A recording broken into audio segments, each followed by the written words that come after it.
people often have a revenge attitude towards crime.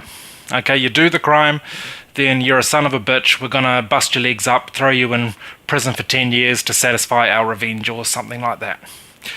I think that's an absolutely wrong-headed way to relate to crime in today's world, because the truth is, and I know this for a fact, that criminals, all kinds of criminals, whether you can see it or not, they're basically desperate people.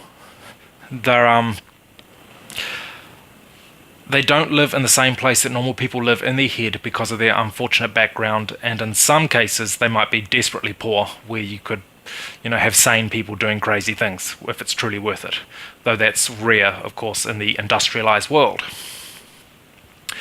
Now, having to throw someone in prison is always a tragic thing to do. It's always a horrible thing to have to do. But if you come away from the revenge, you did the crime, you deserve it sort of thinking, you have to ask yourself, well, okay, if we didn't put people in prison for their crimes, what would happen? Obviously what would happen would be an explosion in crime. So we have to put them in prison.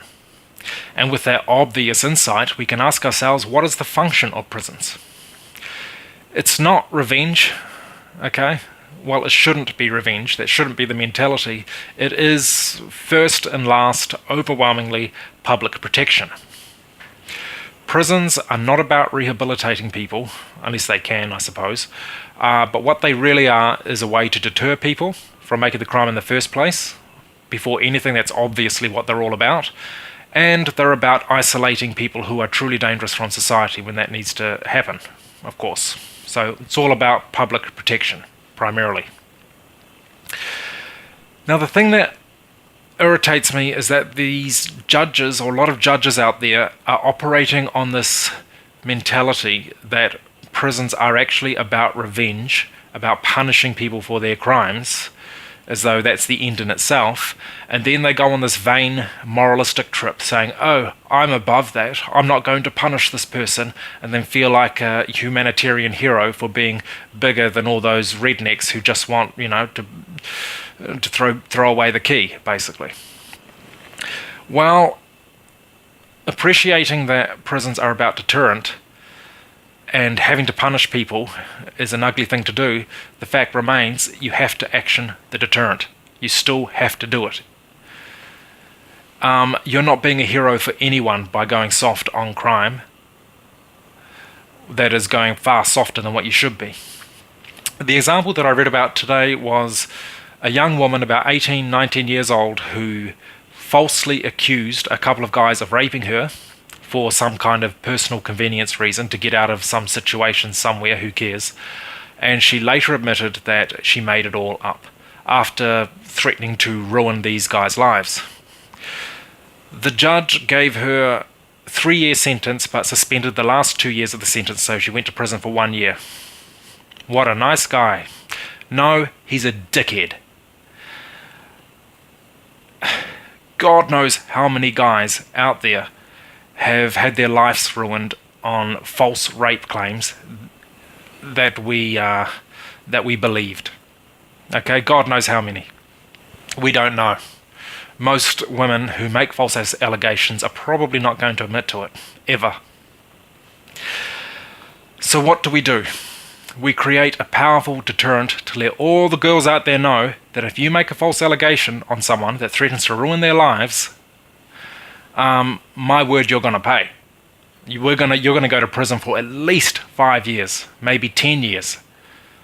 And you do that not because you've got this silly teenager who did something stupid and deserves it, but because you have to send a message out to society. You don't do that, because it is a terrible crime to effectively incentivize with a mere 1 year prison sentence in obviously a very low security, probably very benign prison. So these lovely humanitarian judges are not humanitarian judges necessarily. They're just childish thinking, revenge-based thinkers. That's what they are. Oh, we don't need to take our revenge.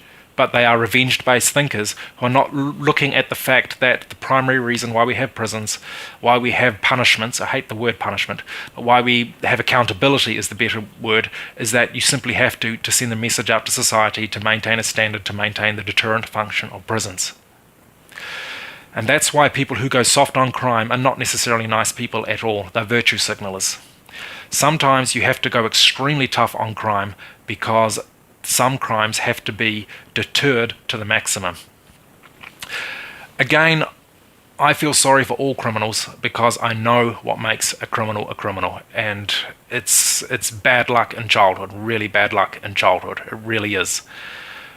But if you've got someone, for example, that wants to directly promote and incite terrorism, for example, I believe in the death penalty. It's a tragic thing to do, but I believe in the ultimate deterrent because that is so dangerous.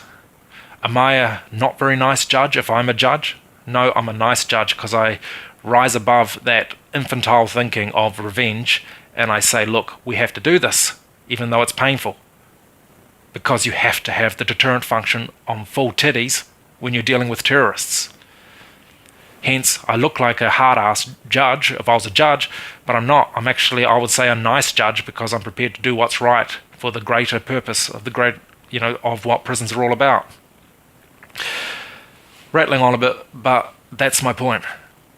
I just wish we could get over this entire revenge mentality with punishment and crime, which automatically by default dumbs down everybody's thinking and instead focus on what really generates crime in the first place, which is child abuse, early child abuse basically, and focus on the functional purpose of prisons on the deterrent public safety level.